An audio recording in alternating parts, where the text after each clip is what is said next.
Hi, I'm KB with Nerdifiles. How are you both doing? Good. Nerd. Wonderful. How are you, Gamey? Doing well, doing well.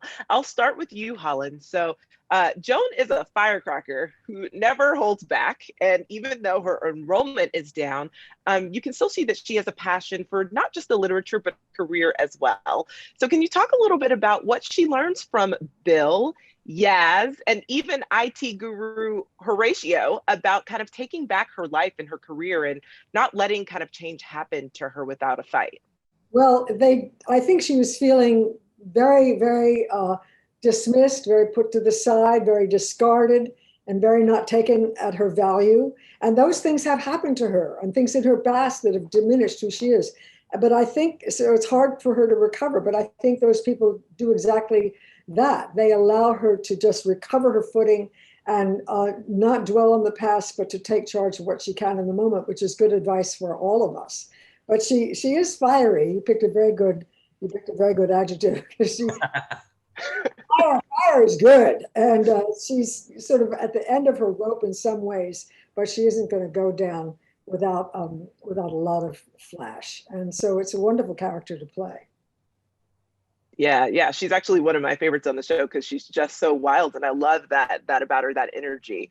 And so for you, Jay, Bill is struggling with a lot of different emotions, a lot of different issues that really force him to kind of face reality in a lot of ways, and that means kind of coming to terms with grief, his daughter leaving, his potential feelings for Dr. Kim, and what happens in his career, of course. So talk a little bit about kind of what drew you to the role of Bill specifically, and what did portraying this character kind of teach you about yourself? Oh, wow. Really what drew me to the role, I mean, at first it developed out of just conversations that Amanda Pete and I were having about what we might want to collaborate on next, because she is a hilarious genius, and I feel one of the most potent human beings who is only getting started. So that's what drew me to the project. And then the role, I just knew inherently that she would create something great and special for me to do. It was even better than I even dreamed it could be. And then what was your second question? I forgot, but it was really good. Oh no, that's okay. Just how did portraying this character? What about portraying this character? Excuse me, teach you about yourself? Oh, well, I think there's definitely something very interesting about the type of fight that one wages, because in a lot of these cancel culture or Me Too situations, I think a lot of defensive people will argue that how can you cancel someone after one event? But it's rarely that singular event that is that is what results in someone being canceled.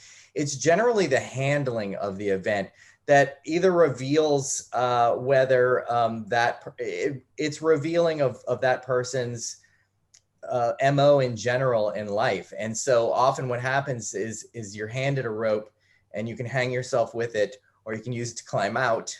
And most men hang themselves with it. And it's not that one thing. It is revealing of a pattern of behavior. And I think just really taking a look at that from a 30,000 foot view was very eye-opening for me. And also just, I mean, probably the main thing that I work on with my therapist is my immigrant mentality, is what we call it, which is this idea that, I grew up in the suburbs of New Orleans. I never dreamed I would be in the movie business. I don't feel like I had a right to be here. I didn't know anybody. And so I feel like I'm a scrambler, and that I just go into this very narrow-minded mindset, which can put you in a very defensive place if you feel like this is all I have and I've given everything I have to get it. And Bill definitely does not respond. He has a lot of opportunities and he responds defensively a lot of times. So this is a long-winded way of just saying that I really thought about, I guess, like fear-based behavior, typically male behavior, and how to handle situations that feel like they're the end of the world, but it's actually your handling of them that determines whether or not it will be the end of the world, I think.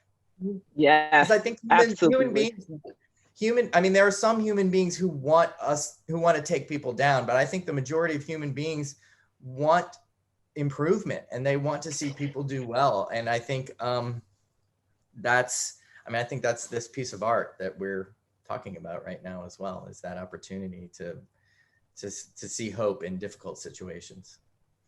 Well, thank you both so much. It is a fabulous show. I mean, it gives a lot of emotions for sure. You know, you'll be happy, you'll be sad, you'll be upset, but I loved every moment of it and I can't wait for everyone to see it. So just thank you both for chatting with Nerdophiles. Thank you. Oh, thank you. Have a great day.